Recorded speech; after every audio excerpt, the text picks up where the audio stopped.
7 clés pour garder ton calme en toutes circonstances. Stoïcisme. Que se passerait-il si les émotions cessaient de te gouverner? Si la maîtrise intérieure devenait plus forte que chaque provocation, chaque jugement, chaque impulsion? Derrière le désir d'être émotionnellement insensible se cache souvent une quête plus profonde, celle d'un contrôle émotionnel lucide, ancré dans le stoïcisme et la discipline de l'esprit. Il arrive que tout semble sous contrôle en apparence, alors qu'à l'intérieur, la colère, la peur ou la frustration prennent le volant. Un mot de trop, un regard, une critique banale suffisent à faire basculer l'équilibre, comme si la gestion des émotions dépendait toujours de facteurs extérieurs, imprévisibles et épuisants. Dans ces moments, on se sent seul avec ce tumulte intérieur. On se répète que c'est normal, que tout le monde vit ça. Et pourtant, une intuition persiste. Quelque chose cloche. Cette normalisation cache souvent un manque de maîtrise de soi que peu osent regarder en face. Combien de temps encore accepter de réagir au lieu de choisir? Combien de jours à remettre à plus tard cette stabilité émotionnelle que promet la philosophie stoïcienne? Le stoïcisme ne propose pas d'attendre que le monde change, mais d'opérer un changement intérieur immédiat, exigeant, mais profondément libérateur. Car les émotions ne sont pas une faiblesse à écraser, elles sont un signal. Apprendre à ne plus tout prendre personnellement, à ralentir volontairement ses réactions, à bâtir une discipline mentale solide transforme la gestion des émotions en un art stratégique, calme et durable. Marc Aurèle écrivait que notre trouble ne vient jamais des choses, mais du jugement que nous portons sur elles. Cette vérité est au cœur de chaque réflexion partagée sur cette chaîne, les méditations stoïciennes, un espace dédié à la reconquête de la maîtrise intérieure à travers des principes clairs, applicables et profondément humains. Si ce que tu entends résonne en toi, abonne-toi à notre chaîne Les Méditations Stoïciennes. Laisse-nous un like sous cette vidéo. Partage en commentaire ce qui te fait encore réagir trop vite et fais circuler cette vidéo à quelqu'un qui cherche, lui aussi, à reprendre le pouvoir sur ses émotions. Étudions le premier enseignement. Ne prends rien personnellement. Il y a des jours où une simple remarque semble transpercer notre calme, comme si elle visait le cœur même de notre valeur. Ce n'est pas l'opinion de l'autre qui nous trouble, mais l'importance qu'on lui accorde. Le contrôle émotionnel commence précisément là, dans la décision de ne plus laisser autrui définir notre équilibre intérieur. La question stoïcienne est simple. Pourquoi donner à quelqu'un d'extérieur le pouvoir d'agiter ce que tu devrais garder souverainement paisible? Au travail, il suffit parfois d'un commentaire anodin d'un collègue pour que tout ton corps se tende. Tu ressens cette chaleur dans la poitrine, cette envie immédiate de te défendre ou de prouver que tu as raison. Ton esprit tourne en boucle sur la phrase prononcée, cherchant à comprendre si c'était volontaire ou non. Et pourtant, tout cela se joue uniquement dans ton interprétation, pas dans le fait lui-même. Épictète disait « Ce qui trouble les hommes, ce ne sont pas les choses, mais les jugements qu'ils portent sur les choses. » Ces mots rappellent que ce n'est jamais la critique en soi qui blesse, mais la signification que nous lui donnons. Lorsque tu choisis de ne plus tout prendre personnellement, tu reprends instantanément ton autonomie émotionnelle. L'autre parle depuis sa propre perception. Toi, tu décides de ne pas en faire ton miroir. Reconnaître cette mécanique intérieure demande une véritable honnêteté avec soi-même. C'est admettre que notre ego veut souvent avoir raison, être compris ou validé. Mais chaque fois qu'on nourrit ce besoin, on perd un peu de maîtrise de soi et on s'éloigne du calme intérieur que prône le stoïcisme. Le courage consiste à regarder cette blessure sans s'y identifier. Marc Aurèle affirmait « Si quelqu'un te fait du tort, réfléchis aussitôt à ce qui l'a poussé à agir ainsi. Tu verras qu'il n'y a pas lieu de t'indigner. » Cette perspective invite à la gestion des émotions par la compréhension plutôt que par la réaction. Se demander ce qui motive l'autre transforme l'irritation en lucidité. C'est une pratique quotidienne de maîtrise intérieure où chaque interaction devient un exercice spirituel. Dans un contexte familial, cette habitude change tout. Quand un proche te parle sèchement, tu respires avant de répondre et observes le flot émotionnel sans t'y noyer. Tu réalises que son ton vient peut-être d'une fatigue ou d'une peur qui ne t'appartient pas. Ce recul crée un espace nouveau entre toi et l'émotion, où le calme devient ta réponse naturelle. Ne rien prendre personnellement n'est pas une indifférence glaciale, c'est une forme suprême de liberté intérieure. C'est reconnaître que ta paix ne dépend plus du comportement des autres, mais de ta propre discipline mentale. À force de pratiquer ce détachement conscient, tu deviens inébranlable face aux variations extérieures. Et c'est dans cette stabilité retrouvée que s'ouvre naturellement la porte du deuxième enseignement. Apprendre à ralentir avant de réagir. Abordons le deuxième enseignement. Ralentis avant de réagir. Il est facile de croire que la force réside dans la rapidité de la réponse, alors qu'en réalité, c'est souvent dans le silence que naît le vrai contrôle émotionnel. Le stoïcisme nous rappelle que chaque réaction précipitée est une victoire offerte à l'impulsion. Quand l'esprit s'emballe, il perd sa clarté. Ralentir devient alors un acte de maîtrise intérieure, une discipline du souffle et du regard. La question stoïcienne est donc simple. Qui décide en toi, la colère ou la conscience? Au travail, une remarque sèche d'un supérieur déclenche cette montée de chaleur familière dans la poitrine. Les mots se forment déjà dans ton esprit, prêts à sortir pour défendre ton ego blessé. Mais au moment où tu allais répondre, tu sens une tension dans tes épaules et choisis de te taire quelques secondes. Ce court instant change tout. Ce n'est plus ta réaction qui te dirige, c'est toi qui orientes ton attitude. Sénèque écrivait « La colère, si elle n'est pas arrêtée par la raison, franchit les bornes de la mesure ». Ce rappel du sage romain illustre à merveille ce moment où l'émotion cherche à prendre le pouvoir. En t'arrêtant juste avant l'explosion verbale, tu offres à ta raison la possibilité de reprendre son rôle. Ce ralentissement conscient n'est pas faiblesse mais sagesse active, un exercice d'attention lucide qui transforme l'impulsivité en présence. Reconnaître cette tension intérieure demande du courage et de la lucidité. Il ne s'agit pas de nier ce que tu ressens, mais d'apprendre à observer cette énergie avant qu'elle ne t'envahisse complètement. En cultivant cette distance bienveillante envers toi-même, tu comprends que chaque émotion est un signal, non un ordre. C'est dans cet espace entre stimulus et réponse que s'exerce véritablement la maîtrise de soi.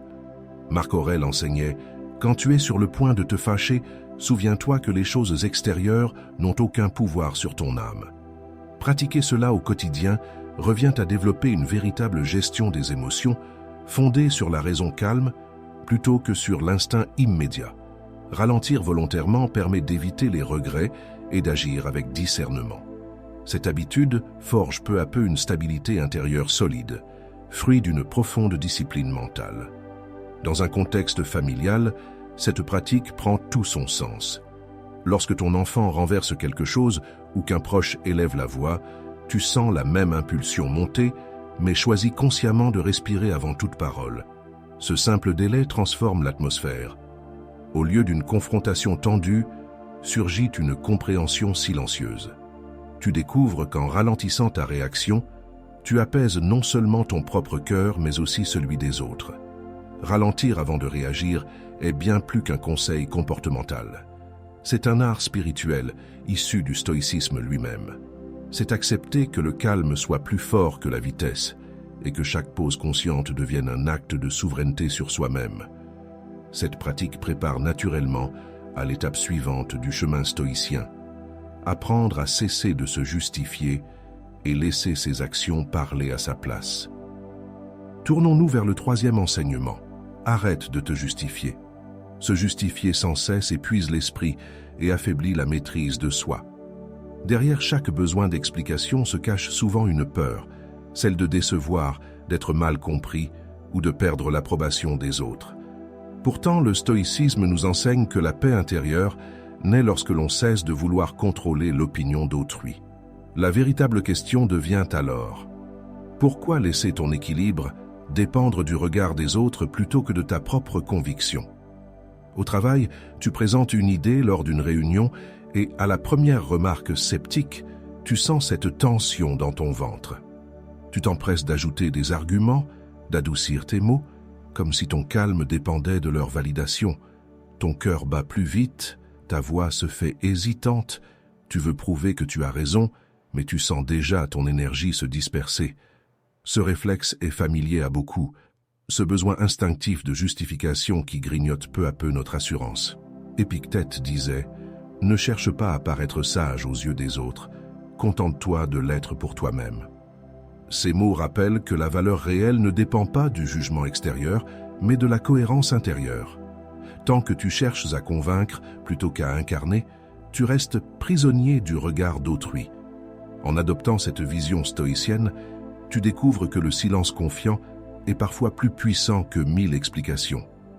Il ne s'agit pas de devenir froid ou distant, mais d'apprendre à reconnaître quand la parole n'est qu'une défense émotionnelle déguisée.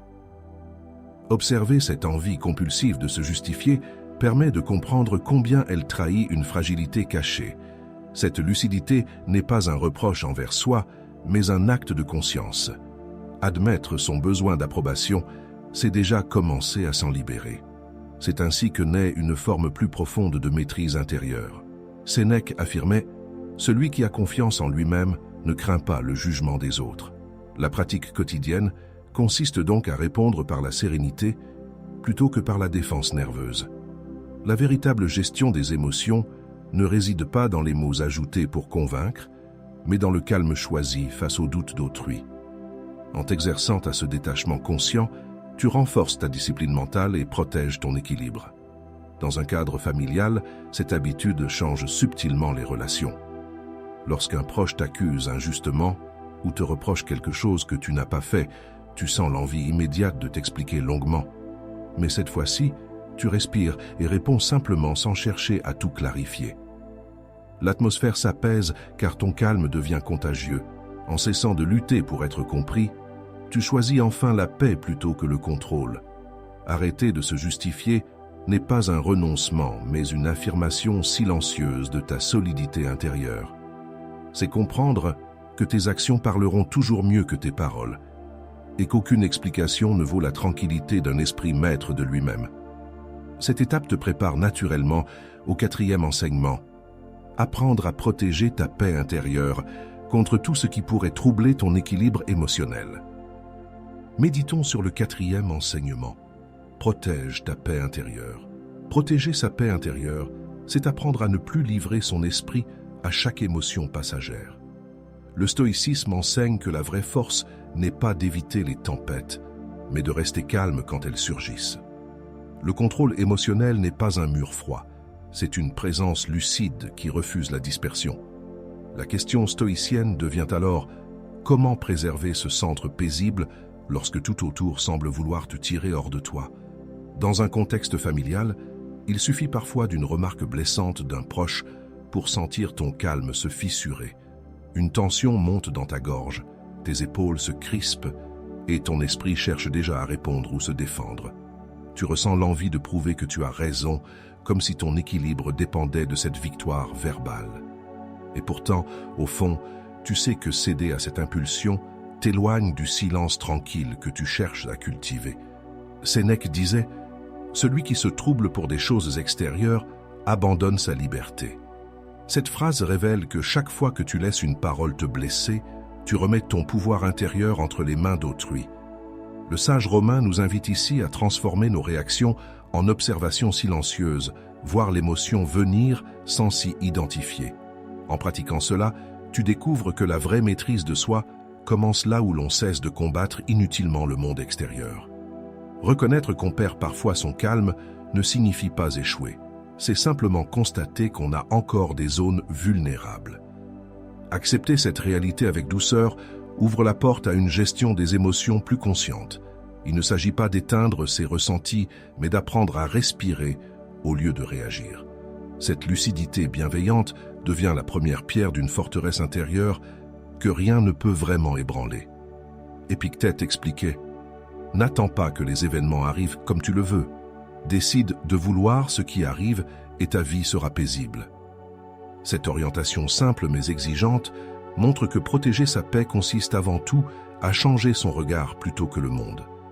En acceptant ce principe comme une discipline quotidienne, on développe une véritable maîtrise intérieure, fruit d'une endurance sereine.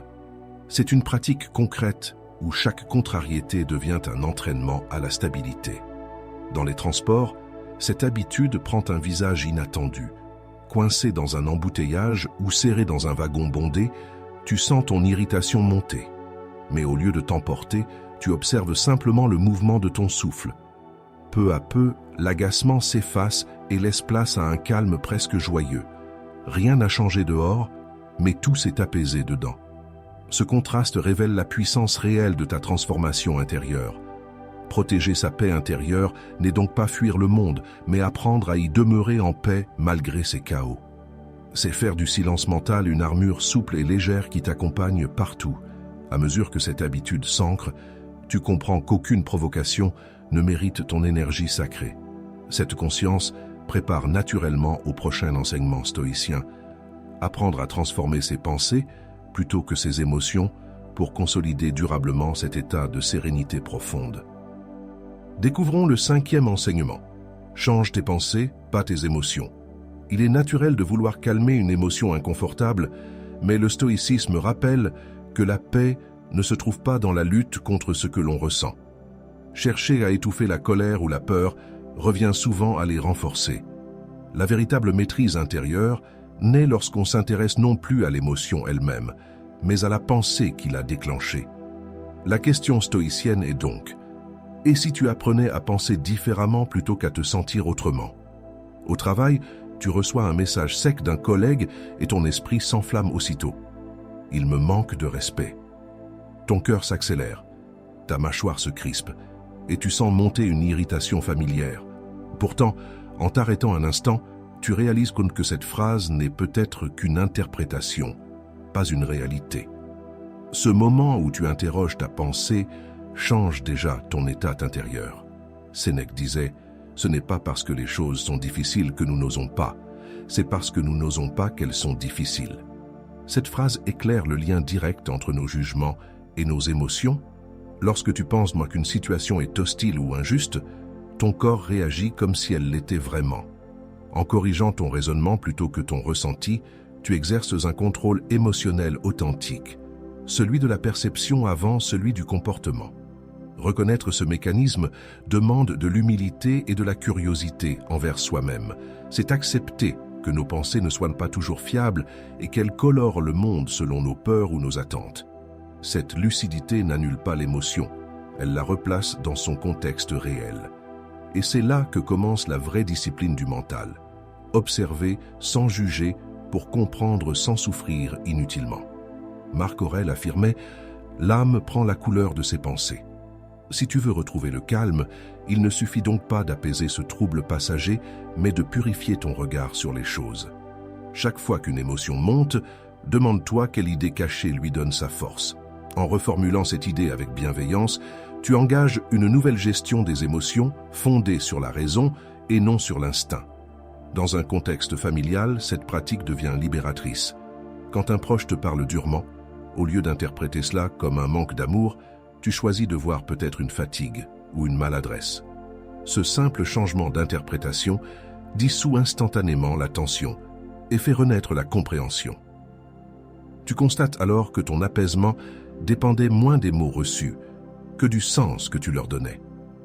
Changer ses pensées plutôt que ses émotions, c'est choisir d'agir à la racine du tumulte intérieur. C'est reconnaître que chaque sentiment est le reflet d'une idée plus profonde qu'il faut interroger avec douceur. Cette habitude forge peu à peu une stabilité sereine où rien ne t'ébranle durablement. Et c'est dans cette clarté retrouvée que se prépare naturellement l'étape suivante du chemin stoïcien. Apprendre à analyser ses réactions calmement pour transformer chaque émotion en connaissance de soi.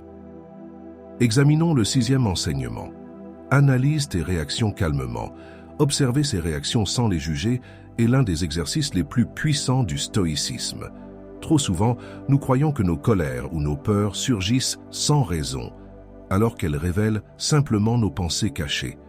L'art de la maîtrise intérieure consiste à transformer chaque débordement en miroir de soi-même, plutôt qu'en combat à mener. La question stoïcienne devient alors: comment faire de chaque émotion un professeur plutôt qu'un ennemi? Dans les transports, une bousculade ou un retard inattendu suffit parfois à faire monter une irritation presque automatique. Ton souffle se raccourcit, ta mâchoire se contracte, ton esprit cherche aussitôt un coupable. Tu sens la tension envahir ton corps, comme si l'univers te défiait personnellement. Ce moment banal devient alors le théâtre parfait pour exercer ta conscience, observer sans réagir, respirer au lieu de t'indigner. Épictète disait « Ce qui dépend de toi, c'est ton jugement sur les choses, non les choses elles-mêmes. » Cette pensée éclaire la racine même du contrôle émotionnel. Ce n'est pas la situation qui t'affecte, mais ton interprétation immédiate.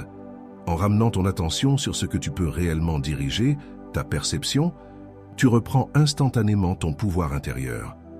Chaque irritation devient ainsi une occasion d'entraînement à la lucidité et à la discipline du mental. Reconnaître ses propres réactions avec calme demande une sincérité rare.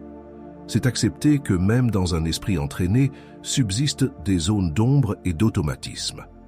Mais cette reconnaissance n'a rien d'une faiblesse. Elle marque au contraire le début d'une véritable maîtrise de soi.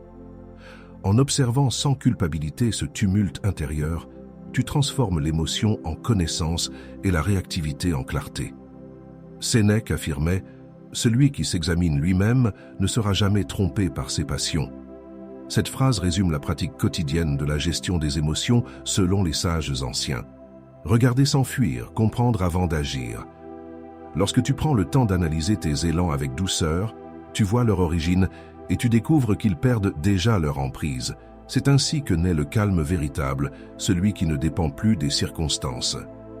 Dans un contexte professionnel, cette habitude change profondément ton attitude face aux tensions collectives. Quand un collègue hausse le ton ou critique ton travail, tu ressens encore cette poussée intérieure. Mais cette fois, tu observes avant de répondre. Ta voix reste posée, ton regard stable. Autour de toi, l'atmosphère se détend, car ta sérénité agit comme un signal apaisant. Ce simple réflexe nouveau témoigne d'une transformation concrète issue d'une réflexion constante. Analyser ces réactions calmement, c'est apprendre à voir dans chaque émotion une donnée précieuse plutôt qu'une menace à fuir. C'est comprendre que tout trouble est une invitation à grandir en conscience et en stabilité intérieure. À force de pratiquer cette observation lucide, tu deviens capable de traverser les tempêtes avec une tranquillité inébranlable. Et c'est dans cet espace silencieux que se prépare naturellement le 7e enseignement, choisir délibérément le calme chaque jour comme mode de vie durable.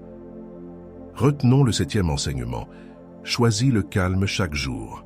Choisir le calme, ce n'est pas fuir les émotions, c'est décider consciemment de ne plus leur obéir aveuglément. Le stoïcisme enseigne que la sérénité n'est pas un état accidentel, mais un acte répété, une orientation quotidienne de l'esprit. Chaque matin, tu peux décider si ton humeur dépendra du monde ou de ta volonté. La question stoïcienne est donc claire. Es-tu prêt à faire de la tranquillité ton choix, plutôt que ton espoir? Au travail, tout semble aller vite. Mails urgents, remarques pressantes, imprévus enchaînent. Tu sens la tension monter dans ta nuque et ton souffle se raccourcir. Ton instinct voudrait répondre avec nervosité ou précipitation. Pourtant, au cœur de cette agitation, tu te rappelles que ton calme est un choix, non une conséquence. Sénèque disait « Ce n'est pas l'agitation extérieure qui trouble l'homme, mais son incapacité à rester tranquille en lui-même. » Cette phrase résonne comme un rappel bienveillant. La paix ne se trouve pas autour de toi, mais en toi. En recentrant ton attention sur ta respiration et ta posture intérieure, tu découvres que rien d'extérieur ne peut réellement t'enlever ton équilibre. C'est là que commence le véritable contrôle émotionnel, celui qui naît du discernement conscient. Reconnaître que le calme est une décision et non une chance transforme profondément ta vision du quotidien. Tu comprends que même la colère ou la peur peuvent devenir des signaux utiles si tu les observes avec lucidité. La maîtrise de soi ne consiste plus à refouler ce qui te traverse, mais à orienter ton esprit vers ce qui mérite vraiment ton énergie. Cette clarté t'apprend peu à peu à vivre chaque instant avec présence plutôt qu'avec tension.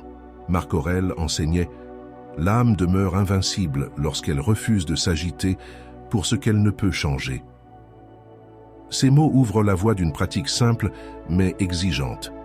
Faire du calme une discipline quotidienne.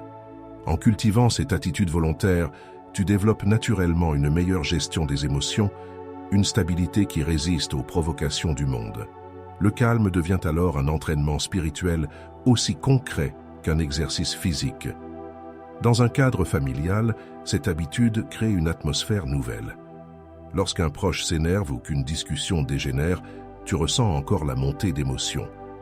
Mais cette fois-ci, tu choisis le silence apaisé plutôt que la riposte immédiate. Ce geste apparemment simple change tout. Les voix baissent, les regards se détendent, la compréhension revient doucement. Ta tranquillité devient contagieuse et inspire sans discours. Choisir le calme chaque jour, c'est faire du stoïcisme non plus une philosophie lointaine, mais un mode de vie concret.